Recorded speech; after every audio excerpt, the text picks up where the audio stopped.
ফুলের বাগানে হাঁটছে জাঙ্কুক। চারপাশে ফুল আর ফুল, যেন কোনো ফুলের পৃথিবীতে চলে এসেছে সে। কোথাও নেই কোনো মানুষ, সবটা নীরব। ফুলের মোহনীয় সুবাস ছড়াচ্ছে চারিদিকে। ভালোই লাগছে জাঙ্কুকে। ধীরে ধীরে সামনের দিকে এগোতে লাগলো সে। হঠাৎ কোনো রমণীর খিলখিলিয়ে ওঠা হাসির শব্দ পেল জাঙ্কুক। থেমে গেল তার পা। শব্দ অনুসরণ করে সামনের দিকে তাকাতেই থমকে গেল সে। মেরুন শাড়িতে পরিহিতা এক রমণী ফুলের তৈরি দোলনায় বসে দোল খাচ্ছে আর খিলখিলিয়ে হাসছে। সেই হাসির শব্দ তো তার চেনা, খুব চেনা। সে শুনেছে এই শব্দ, খুব কাছ থেকে শুনেছে। মেয়েটার মুখ দেখতে পাচ্ছে না জাঙ্কুক, কারণ মেয়েটা উল্টো দিকে মুখ করে বসে আছে। তার দীর্ঘ কালো কেশ দোলনায় বসে থাকার দরুন কখনো মাটিতে লোটাচ্ছে তো কখনো হাওয়ায় দুলছে। জাঙ্কুকের মন্ত্রমুগ্ধ হয়ে তাকিয়ে আছে সেই মেয়েটার দিকে, মুগ্ধ হয়ে শুনছে তার প্রাণবন্ত হাসির শব্দ। সময় পেরোলো, অনেকটা সময় পেরোলো। হঠাৎ এক দমকা হাওয়া ছুঁয়ে দিল জাঙ্কুকের চোখে মুখে। হুঁশ ফিরল তার, মস্তিষ্কের মধ্যে নাড়া দিয়ে উঠল। মেয়েটা কে? এতক্ষণ সে যার দিকে তাকিয়েছিল সে কে? তার দেখা তো উচিত। সামনে থেকে সেদিকেই পা বাড়ালো সে মেয়েটার কাছে যাওয়ার জন্য। মেয়েটা আর হাসছে না, দোলনাও আর আগের মতো দোল খাচ্ছে না। হয়তো সে নেমে যাবে এবার। জাঙ্কুক দ্রুত পায়ে হাঁটতে লাগলো এবার। মেয়েটাকে যে তাকে দেখতেই হবে। দোলনার কাছাকাছি গিয়ে থেমে গেল জাঙ্কুক। দোলনা ততক্ষণে থেমে গিয়েছে। মেয়েটা এবার উঠে দাঁড়ালো। অতি সন্তর্পণে নিজের দীর্ঘ কালো কেশ টেনে সামনে নিল। তারপর ধীরে ধীরে ঘুরতে লাগলো জাঙ্কুকের দিকে। হৃদস্পন্দনের গতি অস্বাভাবিকভাবে বেড়ে গিয়েছে জাঙ্কুকের। কপালে সূক্ষ্ম ঘামের রেখা দেখা দিয়েছে। সে নির্বিশেষে তাকিয়েই রয়েছে সেই অচেনা রমণীর দিকে। যেই মাত্র মেয়েটা জাঙ্কুকের দিকে ফিরলো, অমনি ঘুম ভেঙে যায় জাঙ্কুকের। লাফ দিয়ে উঠে বসে সে।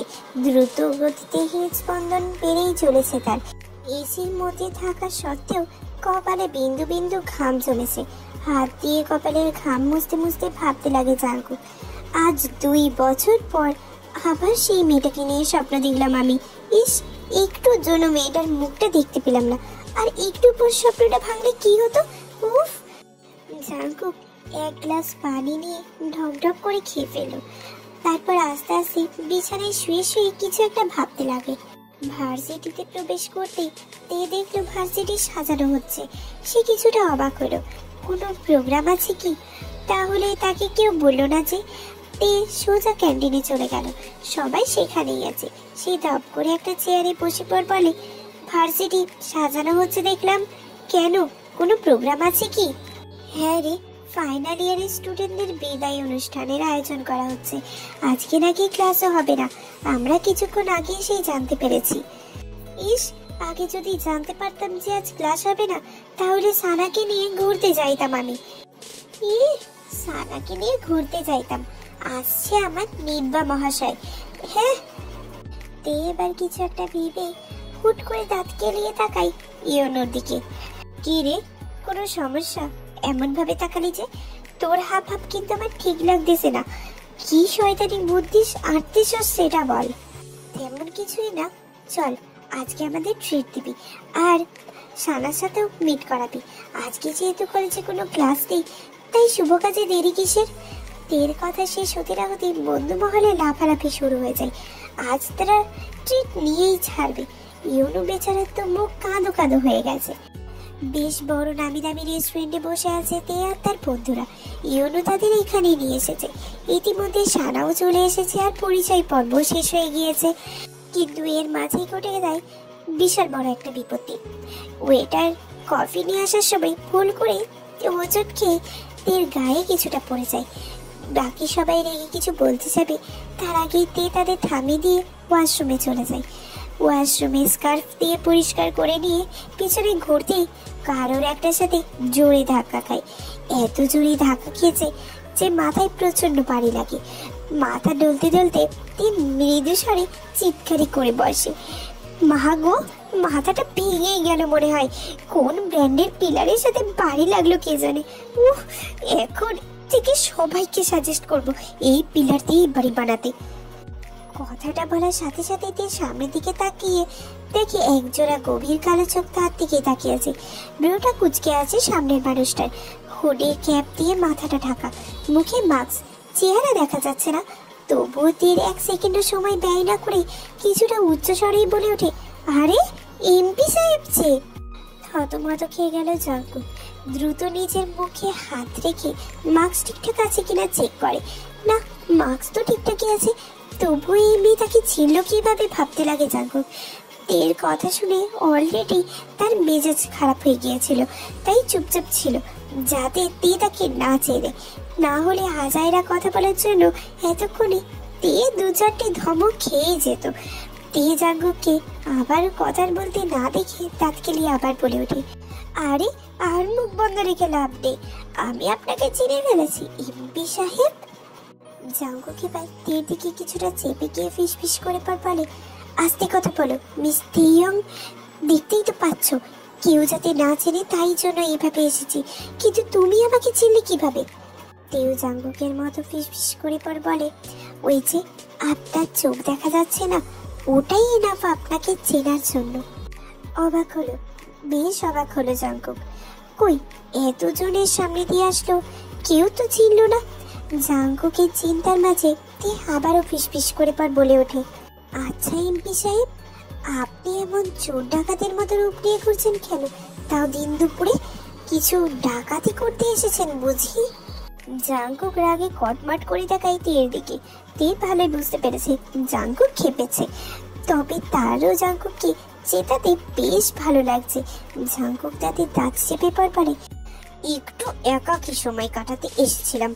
গড, সেলফি, অটোগ্রাফ, সাংবাদিকের প্রশ্নের উত্তর দিতে দিতে হাঁপিয়ে উঠি মাঝে মাঝে। তখন এইভাবে মুখ ঢেকে বেরোতে হয় একা একা, যাতে কেউ না চেনে। চিনলেই সবাই হুমড়ি খেয়ে পড়বে, আর আমার শত্রুরাও তো, বোঝই তো। তে বুঝলো জাঙ্কুকের ব্যাপারটা। দিন শেষে সেও তো একজন মানুষ, তারও হয়তো ইচ্ছে করে স্বাধীনভাবে হাঁটাচলা করতে। সারাক্ষণ গার্ডের সাথে নিয়ে থাকা আসলেই কেমন যেন লাগে, লাইক বন্দি জীবনযাপন। তাদের ছাড়া এক পাও নড়া যায় না। জাঙ্কুক তের দিকে গভীরভাবে তাকিয়ে আছে, কিছু একটা দেখে ভাবতে দেখে চোখের সামনে তুড়ি বাজায়। তারপর জিজ্ঞেস করে, কি এত ভাবেন মিস অদ্ভুত চোখওয়ালি? তে এমন অদ্ভুত নামে ডাকতে শুনে ভ্যাবাচাকা খেয়ে গেল, কিন্তু পরক্ষণে মুখে লম্বা হাসি টেনে পর বলে, আপনি কেমন এমপি বলেন তো? সাধারণ জনগণকেও ভয় পান?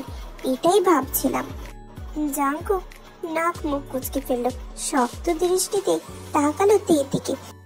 এবার দ্রুত বলে ওঠে, আপনি থাকুন ভীতু এমপি সাহেব, আমি গেলাম, আমার ফ্রেন্ডরা অপেক্ষা করছে।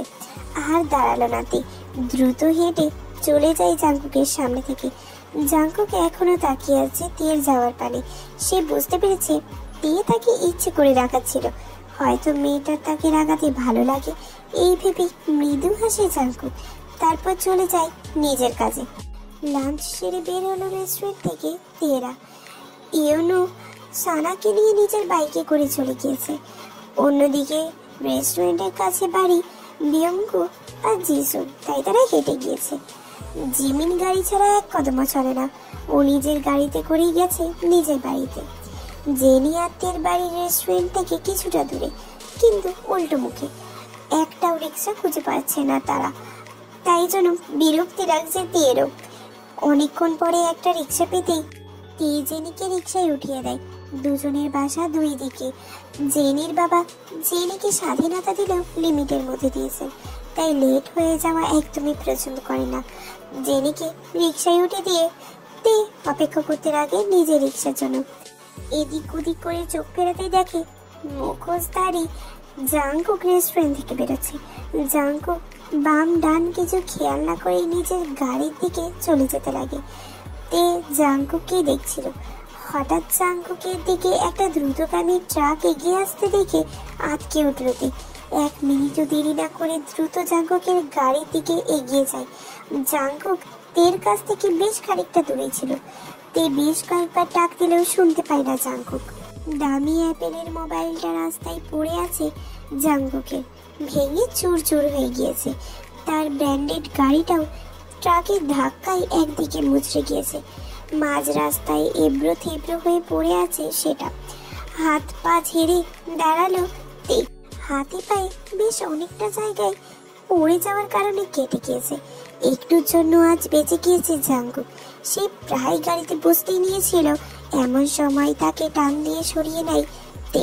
ফোনটা পড়ে যায় জাঙ্কুকের হাত থেকে, আর সাথে সাথে ট্রাকটা ধাক্কা দেয় জাঙ্কুকের গাড়ি। টান দেওয়ার কারণে টাল সামলাতে না পেরেই দুজনেই পড়ে গিয়েছিল। নিজের হাতটা ঝেড়ে জাঙ্কুকের দিকে এগিয়ে দেয় ওটার জন্য। জাঙ্কুক এখনো একটা ঘড়ির মধ্যেই আছে। কি থেকে কি হয়ে গেল সেটা বুঝতে কিছুটা সময় লাগে তার। আজ তার প্রাণটা প্রায়ই চলে গিয়েছিল। চোখের সামনে কোনো এক মেয়েলি হাত থেকে চোখ তুলে তাকায় জাঙ্কুক। দেখে তে অশ্রুসিক্ত চোখে তার দিকে তাকিয়ে হাত বাড়িয়ে রেখেছে। জাঙ্কুক তাকিয়ে থাকে তের অশ্রুসিক্ত চোখের দিকে। তে তো ভয় পেয়ে ব্যথা পেয়ে কাঁদার মতো মেয়ে না, তাহলে ওর চোখে পানি কেন? তের চোখে পানি দেখে মনের মাঝে অস্থিরতা কাজ করছে জাঙ্কুকের। তের হাত না ধরেই উঠে দাঁড়ায়, অস্থির হয়ে জিজ্ঞেস করে, তুমি ঠিক আছো তো? কোথাও ব্যথা পেয়েছো তাই না? কোথায় ব্যথা পেয়েছো দেখি? জাঙ্কুক তের হাত উল্টে পাল্টে দেখতে থাকে। হাতের বেশ কয়েকটা জায়গা কেটে গিয়েছে। সেটা দেখে আরো অস্থিরতা ঘিরে ধরে জাঙ্কুককে। কয়েক ফোঁটা চোখের পানি টপ টপ করে পড়ে তের চোখ থেকে। সে আস্তে আস্তে জাঙ্কুকের হাত থেকে নিজের হাতটা ছাড়িয়ে নেয়। তারপর বলতে শুরু করে, এই চোখের পানি শরীরে ব্যথা পাওয়ার কারণে নয় এমপি সাহেব। ভয়ঙ্কর একটা স্মৃতি মনে করিয়ে দিয়েছে আজকের ঘটনা। এমন একটা ঘটনা যে আমার জীবনের সাথেও জড়িয়ে আছে। নিজের চোখে এইভাবে, ঠিক এইভাবেই নিজের সবচেয়ে ভালোবাসার মানুষ, কাছের মানুষটাকে হারিয়ে যেতে দেখেছি। আর আজ আবারও এমন একটা ঘটনার সাক্ষী হলাম। তের মুখ থেকে ভালোবাসার কাছের মানুষের কথা শুনে ঠিক ভালো লাগলো না জাঙ্কুকের। ভাবতে লাগে তে কার কথা বলছে। তে নিজেকে সামলে নিয়ে অশ্রুসিক্ত চোখে জাঙ্কুকের উদ্দেশ্যে আবার বলতে শুরু করে, আপনার এইভাবে গার্ড ছাড়া বের হয়ে আসাটা ঠিক হয়নি এমপি সাহেব। আর এটা কোনো অ্যাক্সিডেন্টও ছিল না। আপনাকে মার্ডার করার চেষ্টা করা হয়েছে। হয়তো আপনার শত্রুরা টের পেয়েছে আপনি একা বেরিয়ে এসেছেন। জাঙ্কুক বিশ্বাস করলো তের কথা, কিন্তু ভাববার বিষয় একটাই, তার শত্রুরা কিভাবে জানলো সে একা বেরিয়েছে? সে তো প্রতি মাসে একবার করে একা বের হয়, কেউ তো টের পায় না। আর আজকেও যে সে একা বেরিয়েছে তা শুধু একজন ব্যক্তিই জানে, তার বাবা মা কেউই জানে না। তার বাবা জানলে কখনোই তাকে একা বের হতে দিত না, তাই তো জানায়নি। কিছু একটা হিসাব মেলাতে লাগলো জাঙ্কুক। আশেপাশে অলরেডি ভিড় জমে গিয়েছে দেখে তে ব্যাগ থেকে নিজের ফোন বের করে জাঙ্কুকের দিকে এগিয়ে দিয়ে পর বলে, আপনার গার্ডদের ফোন করে এখানে আসতে বলুন জলদি। দেখুন ভিড় জমে যাচ্ছে, যে কোনো সময় পুলিশও চলে আসবে। জাঙ্কুক তের হাত থেকে ফোনটা নিয়ে নিজের গার্ডদের কল করে ঠিকানা বলল আর জলদি আসতে বলে। তার এখান থেকে বের হওয়াটা জরুরি, আর এখন একা যাওয়াও ঠিক হবে না। কিছুক্ষণের মধ্যে রেস্টুরেন্টের সামনে গার্ডদের গাড়িতে ভরে গেল। গার্ডরা সবাই সাইড করে জাঙ্কুকের সামনে উপস্থিত হয়। সবাই অবাক হয়ে দেখতে লাগে। গার্ডদের ভিড় করায় বুঝতে বাকি রইল না যে এখানে স্পেশাল কেউ একজন আছে। গার্ডরা জাঙ্কুককে নিয়ে চলে যেতে চাইলে পা থেমে যায় জাঙ্কুকের। গভীর দৃষ্টি নিয়ে তাকালো তের দিকে।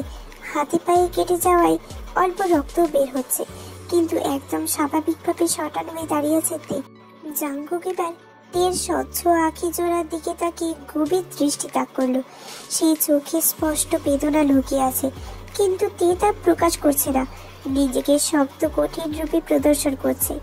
জাঙ্কুক একবার ভাবলো তেকে তার সাথেই গাড়িতে উঠতে বলবে না, কারণ এর ফলে তে তার শত্রুদের আক্রমণের শিকার হতে পারে। কিন্তু বড় করে ভাবলো তে তাকে বাঁচিয়েছে, অলরেডি শত্রুদের নজরেও চলে এসেছে, যা হবার হবে, দেখে নেবে সে। এমনটা ভেবে জাঙ্কুক আবারও পা বাড়ায় তের দিকে। জাঙ্কুকে নিজে থেকে এগিয়ে আসতে দেখে ভ্রু কুচকে তাকাই তে। জাঙ্কুক তের কাছাকাছি এসে তারপর বলে, গাড়িতে ওঠো, তুমি এই মুহূর্তে আমার সাথে যাবে। তোমাকে তোমার বাসায় পৌঁছে দিয়ে তারপর চলে যাব আমি। নাক মুখ কুচকে ফেলে। আমি কেন আপনার গাড়িতে যাব? অসম্ভব, আমি আপনার মতো দুর্বল না, বুঝছেন? দিয়ে তাকে দুর্বল পাড়ায় মেজাজ খারাপ হয়ে গেল জাঙ্কুকের, কিন্তু নিজেকে যথাসম্ভব শান্ত করে মাস্কের আড়াল থেকে বাঁকা হাসে জাঙ্কুক। তীর আরেকটু কাছে গিয়ে তারপর ফিসফিস করে বলে, নিজের থেকে ভালোই ভালোই গাড়িতে উঠবে নাকি এত মানুষের মাঝে কোলে তুলে নিয়ে যাব? কোনটা চাও বলো তো? এমপির কোলে উঠলে হট টপিকে পরিণত হবে কিন্তু তুমি। এখন অবশ্যই চাইবে না আমি এত মানুষের সামনে তোমাকে কোলে নিই। কোলে তুলতে আমার আবার ভালোই লাগবে। সময় 1 মিনিট, জলদি ভাবো। তে রাগি ভাবে বাঁকা চোখে তাকালো জাঙ্কুকের দিকে। 1 পাও নড়ল না। 1 মিনিট শেষ হতেই জাঙ্কুক আগালো তেকে কোলে নেওয়ার জন্য। তে 1 লাফ দিয়ে সরে গিয়ে বলে, উঠছি। লুইচ্ছা এমপি, আপনি কেমন এমপি বলেন তো? ভরা রাস্তার মাঝে একটা নিষ্পাপ মেয়ের সাথে লুচুমি করছেন। জাঙ্কুক কড়া চোখে তাকিয়ে আবার তীর দিকে আগাতে সে দৌড়ে গাড়িতে উঠে যায়। তীর এমন কাণ্ডে মাস্কের আড়ালেও হাসলো জাঙ্কুক। তারপর সেও গাড়িতে উঠে গেল।